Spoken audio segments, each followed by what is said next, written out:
ಅದಕ್ಕಾಗಿ ನಿಮಗೆ ಒಂದು ಧನ್ಯವಾದ. ಇಲ್ಲಿ ಯಾವುದೇ ಜಾತಿ ಭೇದ ಮತ ಪಂಥ ಅನ್ನುವಂಥದ್ದನ್ನ ಅಳದ ಕ್ಯಾಸ್ ಎಲ್ಲರೂ ಕೂಡಿಸಿರಿ ವೇದಿಕೆ ಮೇಲೆ. ಎಲ್ಲರೂ ಇಲ್ಲಿ ಏನೈತಿ ಅಣ್ತಮ್ಮರಂಗ ಬಂದು ಕೂಡೈತಿಲ್ಲ. ಇದು ನಿಜಕ್ಕೂ ಏನೈತಿ ನೋಡಿ, ಇದು ಭಾರತದ ನಿಜವಾದ ಏನೈತಿ ಭಾವೈಕ್ಯತೆಯ ಸಭೆ ಅಂತ ಹೇಳಕ್ ಅಡ್ಡಿ ಇಲ್ಲ. ಮಸೂತಿ ಅನ್ನುವಂಥದ್ದೊಂದು ನೆಪ ಮಾಡಿ ಕೂಡೇವಿ. ಮಸೂತಿ ಇದ್ದವ್ರು ಕಟ್ತಾರ, ಮಸೂತಿ ಅನ್ನುವಂಥದ್ದು ಇದ್ದವ್ರು ಕಟ್ತಾರ. ಅದಕ್ಕಾಗಿ ಅಣ್ಣ ಬಸವಣ್ಣ ಒಂದು ಮಾತನ್ನ ಹೇಳ್ತಾ ಇದ್ದಾನ, ಉಳ್ಳವರು ದೇವಾಲಯ ಕಟ್ಟುವರು, ಉಳ್ಳವರು ದೇವಾಲಯ ಕಟ್ಟುವರು, ನಾನೇನು ಮಾಡಲಿ ಬಡವ, ನಾನೇನು ಮಾಡಲಿ ಬಡವ, ಎನ್ನ ದೇಹವೇ ದೇಗುಲ, ಕಾಲೇ ಕಂಬ, ಎನ್ನ ಸಿರವೇ ಹೊಣ್ಣ ಕಳಸವನ್ನ ಮಾಡಿ ನಿನಗೆ ಸಿರಬಾಗುವೆ ದೇವ. ಬಡವನಾದವ ಏನು ಮಾಡಬೇಕು? ಈ ದೇಹನ ಮಸೀದಿ, ಈ ದೇಹನ ಮಂದಿರ, ಇದೇ ದೇಹ ಚರ್ಚ್, ಈ ದೇಹದಕ್ಕಿಂತ ಮತ್ಯಾವುದು ಅವಂಗಿರು ಜಾಗ ಇಲ್ಲ.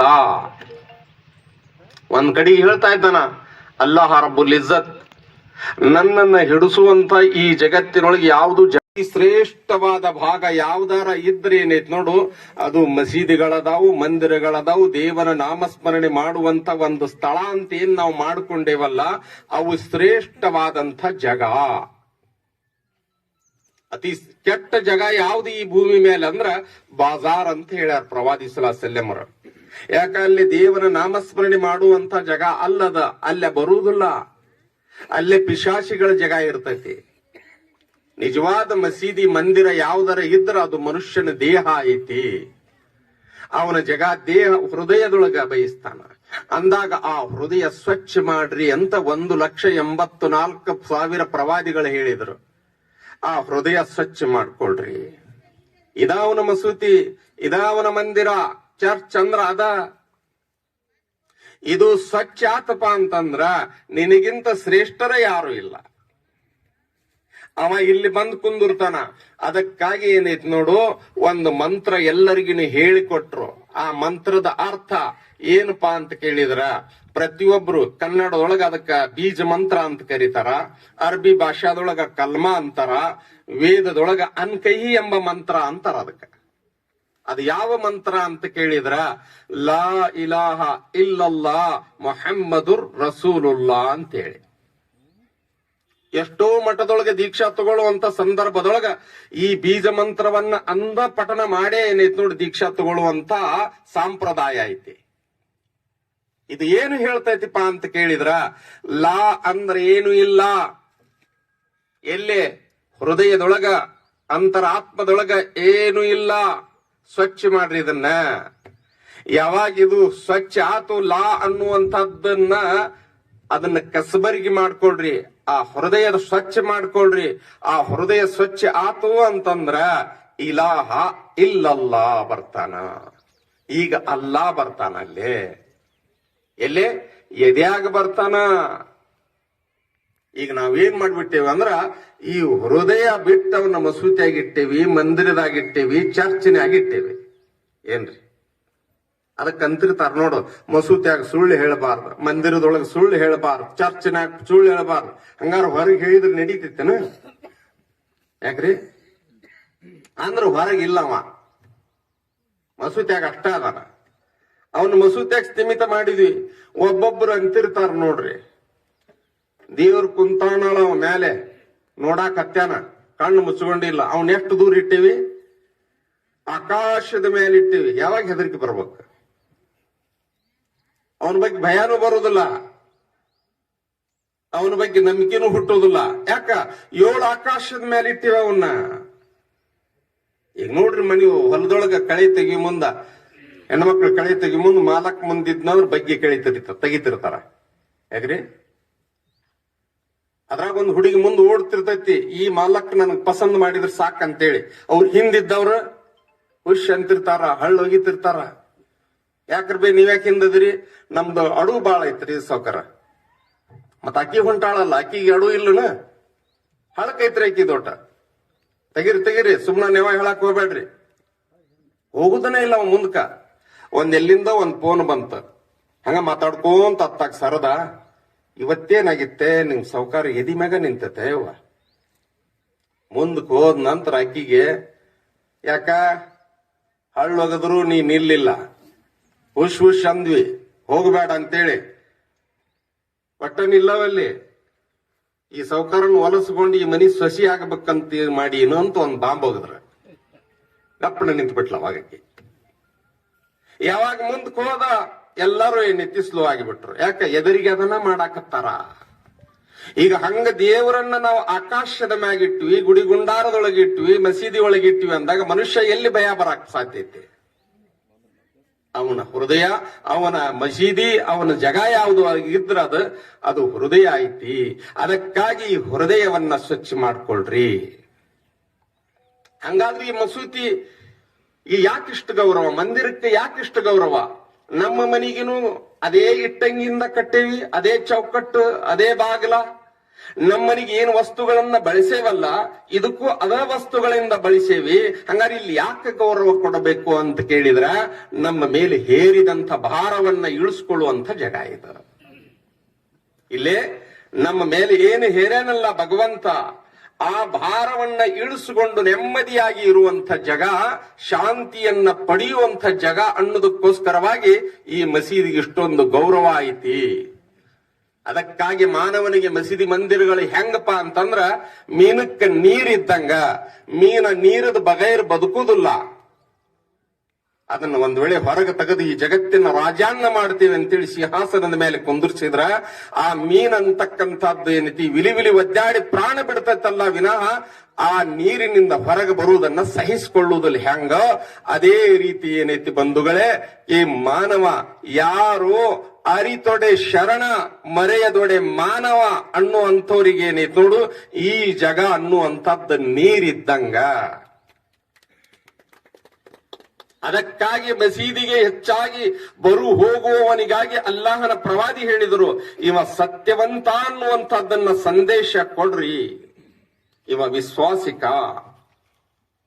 ಮನಸ್ಸು ನಿರ್ಮಲ ಮಾಡ್ಕೊಳ್ಳಾಕ ಜಗತ್ತು ಬಹಳ ಹೊಲಸೈತಿ. ಇಲ್ಲಿ ಹೃದಯ ಸ್ವಚ್ಛ ಮಾಡಿಕೊಳ್ಳುವಂತ ಜಗ. ಅದಕ್ಕಾಗಿ ನಾಗಲಿಂಗ ಅನ್ನುವಂಥವ್ರು ಹೇಳ್ತಾರ, ನಿರ್ಮಲವಾದ ಮನಸ್ಸೇ ಮಡಿ, ಉಳಿದುದೆಲ್ಲ ಕಾಲ್ಮಡಿ. ಹೃದಯ ಸ್ವಚ್ಛ ಮಾಡ್ಕೋಬೇಕಾಗೈತಿ. ಮನಸ್ಸನ್ನ ನಿರ್ಮಲ ಮಾಡ್ಕೊಳ್ಳುವಂತ ಜಗ ಯಾವ್ದಾರ ಇದ್ರೆ ಈ ಭೂಮಿ ಮೇಲೆ, ಅದು ಮಸೀದಿ ಆಗಿರಬಹುದು, ಮಂದಿರ ಆಗಿರಬಹುದು, ಮಠ ಆಗಿರಬಹುದು, ಗುರುವಿನ ಸಾನ್ನಿಧ್ಯವಾಗಿರಬಹುದು. ಈ ಸಾನ್ನಿಧ್ಯದೊಳಗೆ ಹೋಗಿ ಮೊದಲು ಇದನ್ನು ಸ್ವಚ್ಛ ಮಾಡ್ಕೋಬೇಕಾಗೈತಿ. ಈ ಹೃದಯ ಸ್ವಚ್ಛ ಆತಪ್ಪ ಅಂತಂದ್ರ ದೇವ ಬಂದ ನೆಲೆಸುವಂತ ಜಗ. ಇಲ್ಲಿ ಬಂದಪ್ಪ ಅಂದ್ರ ಮನುಷ್ಯ ಏನೈತಿ ನೋಡು, ಏನು ಕೆಟ್ಟ ಕೆಲಸ ಮಾಡಕ್ ಹೋಗುದಿಲ್ಲ, ಕೆಟ್ಟದ್ದನ್ನ ಕೇಳುವುದಿಲ್ಲ, ಕೆಟ್ಟದ್ದನ್ನ ನುಡಿಯೋದಿಲ್ಲ, ಕೆಟ್ಟದ್ದನ್ನ ವಿಚಾರ ಮಾಡುವುದಿಲ್ಲ. ಯಾಕ? ಅವ ಆಕಾಶದೊಳಗಿಲ್ಲ, ಮಸೂತಿ ಒಳಗಿಲ್ಲ, ಮಂದಿರದೊಳಗಿಲ್ಲ. ಈಗೆಲ್ಲದನ್ ದೇವ್ರು ಇಲ್ಲೇ ಎದೆ ಆಗದಾನ. ಅದಕ್ಕಾಗಿ ಅಂದ್ರೆ ಹಿರಿಯರು, ತನ್ನ ಬಿಟ್ಟು ದೇವರಿಲ್ಲ, ಮನ್ನ ಬಿಟ್ಟು ಮಡಿಕೆ ಇಲ್ಲ. ಅದಕ್ಕೊಬ್ಬ ಉರ್ದು ಜ್ಞಾನಿ ಹೇಳ್ತಾನ, ಖುದ್ ಮೇ ಖುದಾ ಹೈ, ತುಜೆ ಛೋಡ್ ಕೋ ಜುದಾ ನಹಿ ಹೈ, ಅಗರ್ ಯೇ ಬಾತ್ ಸಮಜ್ ಮೇ ನಹಿ ಆಯೆ ತೋ ಗದಾ ಹೈ ಅಂತಾನವ. ನಿನ್ನ ಬಿಟ್ಟು ದೇವರಿಲ್ಲ, ನಿನ್ನ ಹತ್ರ ಅದಾನ, ಎಲ್ಲಿ ಹುಡುಕ್ಯಾಡಕ್ ಹೋಗುವಂತದ್ದಿಲ್ಲ. ಶೆರ್ರಗ್ ಈ ಅಂಗಳದಾಗ ಏನ್ ಅಕ್ಷರ ಹುಟ್ಟಾಕತ್ತಾವಲ್ಲ ಅಷ್ಟು ಸಮೀಪದೇನಿ ಭಕ್ತ. ಒಮ್ಮೆ ಪೈಗಂಬರಿಗೆ ಶಿಷ್ಯರು ಕೇಳ್ತಾರ, ಅಲ್ಲಾ ಎಲ್ಲದಾನ, ಅಲ್ಲಾ ಎಲ್ಲದಾನ ಅಂದಾಕ್ಷಣ ಅಲ್ಲಾ ಹೇಳ್ತಾನ, ಅವ್ರು ನನ್ನ ಬಗ್ಗೆ ಕೇಳ್ತಾರ, ನನ್ನ ಭಕ್ತರು ನನ್ನ ಬಗ್ಗೆ ಕೇಳ್ತಾರ, ಅವ್ರಿಗೆ ಹೇಳ್ರಿ ನೀವು ಒಬ್ರದೀರಿ ಅಂದ್ರ ನಾ ಎರಡನೇದಾವ ಅದೇನಲ್ಲೇ, ನೀವ್ ಇಬ್ರಿದ್ರ ನಾ ಮೂರನೇದಾವ ಅದೇನಲ್ಲೇ, ಮೂರಿದ್ರ ನಾ ನಾಲ್ಕನೇದಾವ ಅದೇನಿ, ನೀವ್ ಎಲ್ಲದಿರಿ ನಾ ಅಲ್ಲದೇನಿ. ಲಾ ಇಲಾಹ ಇಲ್ಲಲ್ಲ, ಇದ ಬೀಜ ಮಂತ್ರ. ನೀವೆಲ್ಲದಿರಿ ನಾ ಅಲ್ಲದೇನೆ. ಆದ್ರ ಅಲ್ಲಿ ಬರಬೇಕಾದ್ರ ನಿಮ್ಮ ಹೃದಯ ಸ್ವಚ್ಛ ಮಾಡ್ಕೊಡ್ರಿ. ಈ ಹೃದಯ ಸ್ವಚ್ಛ ಅನ್ನುವಂಥದ್ದನ್ನು ಮಾಡ್ಕೊಡ್ರಿ, ಇದನ್ನು ಹೊಲಸು ಮಾಡ್ಕೋಬೇಡ್ರಿ. ಹಂಗಾರ ಸ್ವಚ್ಛ ಆಗಬೇಕಾದ್ರೆ ಏನೇನು ಬೇಕು? ಅದಕ್ಕೊಂದಿಷ್ಟು ಜ್ಞಾನ ಬೇಕಾಕೈತಿ. ಜ್ಞಾನ ಅನ್ನುವಂತ ಶ್ರೀಮಂತನಾಗು, ಉಳಿಕಿವ್ಯಾವ ಈ ಜಗತ್ತಿನ ವಸ್ತುಗಳು ನಿನ್ನಲ್ಲ. ಗುಹೇಶ್ವರ ಲಿಂಗದೊಳಗೆ ಒಂದು ವಚನ ಐತಿ, ಎಂಥ ಅದ್ಭುತ ವಚನ. ಅದನ್ನ ನಾವು ಜೀವನದೊಳಗ ಅಳವಡಿಸ್ಕೊಂಡಿದ್ದ ಕರೆ ಆದ್ರ ನಮಗಿಂತ ಈ ಶ್ರೀಮಂತರ ಇಲ್ಲ. ಹೇಮ ನಿನ್ನದಲ್ಲ, ಭೂಮಿ ನಿನ್ನದಲ್ಲ, ಕಾಮಿನಿ ನಿನ್ನವಳಲ್ಲ, ನಿನ್ನ ಒಡವೆ ಎಂಬುವುದು ಜ್ಞಾನರತ್ನ. ಆ ಜ್ಞಾನರತ್ನವನ್ನ ಕೆಡಗೊಡದೆ ಅಂತಃಪುರದಲ್ಲಿ ನೀನು ಆ ಜ್ಞಾನವನ್ನ ಸಂಪಾದನೆ ಮಾಡಿದ್ದೆ. ಆದರೆ ಗುಹೇಶ್ವರ ಲಿಂಗದಲ್ಲಿ ನಿನಗಿಂತ ಸಿರಿವಂತರಿಲ್ಲ ಕಾನ ಎಲೆ ಮಾನವ ಅಂತ ಹೇಳ್ತಾರೆ. ಇಂಥ ಅದ್ಭುತವಾದಂತ ಒಂದೊಂದು ವಚನ, ಒಂದೊಂದು ಮಾತು ಎದೆಗಿಂದ ಬಂದಂತ ಗುರುಗಳ ಮಾತು, ಜ್ಞಾನಿಗಳ ಮಾತು, ಅವು ಮಂತ್ರ ಆಗಿ ಬಂದವು. ಈಗ ನಾವು ಮಾತಾಡ್ತೀವಿ, ನಮ್ಮ ಮಾತು ಮಥನಕ್ಕಾವು. ಜ್ಞಾನಿಗಳ ಮಾತು ಮಂತ್ರ ಅದು. ಎಷ್ಟೋ ಜ್ಞಾನಿಗಳ ಮಾತಾಡಿದ್ರಲ್ಲ, ಅವೇ ಮಾತನ್ನ ಕುರಾನ್ದೊಳಗೂ ಆಡ್ ಮಾಡಿದ. ಜ್ಞಾನಿಗಳ ಮಾತಾಡಿದಂತ ಮಾತ. ಅದಕ್ಕಾಗಿ ಮಾತನಾಡಿದ್ರೆ ಹೆಂಗಿರ್ಬೇಕಂದ್ರೆ ಮುತ್ತಿದ್ದಂಗಿರ್ಬೇಕಂತ ಏನು ಅಣ್ಣ ಬಸವಣ್ಣನವರು ಹೇಳಿದ್ರಲ್ಲ, ಆ ಮಾತು ಯಾವುದು? ಆ ದೇವನ ಮಾತನ್ನ ಮಾತಾಡ್ರಿ, ಅಲ್ಲಾಹನ ಮಾತನ್ನ ಮಾತಾಡ್ರಿ. ಅವನ ನಾಮಸ್ಮರಣೆ ಮಾಡಕ್ ಒಂದ್ ನಾಲಿಗೆ ಕೊಟ್ಟಾನ. ಇದನ್ನ ಈ ನುಡಿಯುವಂತ ನಾಲಿಗೆ ಮತ್ತಾರಿಗೂ ಕೊಟ್ಟಿಲ್ಲ. ಲಕದ ಕಲಕನಲ್ಲಿ ಇನ್ಸಾನ ಅಲ್ಲಮ ಹುಲ್ ಬಯಾನ್, ನಾವು ಮನುಷ್ಯನಿಗೆ ಮಾತನಾಡುವುದನ್ನ ಕಲಿಸಿದ್ದೇವೆ. ಮನುಷ್ಯನಿಗೆ ಮಾತಾಡುವುದು ಕಲಿಸಿವಿ. ಮಾತಾಡಿದ್ರು ಒಳ್ಳೆ ಮಾತು ಮಾತಾಡ್ರಿ, ಚಲೋ ಮಾತು ಮಾತಾಡ್ರಿ. ಇದೇ ಮಾತಿನಿಂದ ಬೆಂಕಿನೂ ಹತ್ತತಿ, ಇದೇ ಮಾತಿನಿಂದ ಹೃದಯ ಕೂಡುತ್ತಾವು.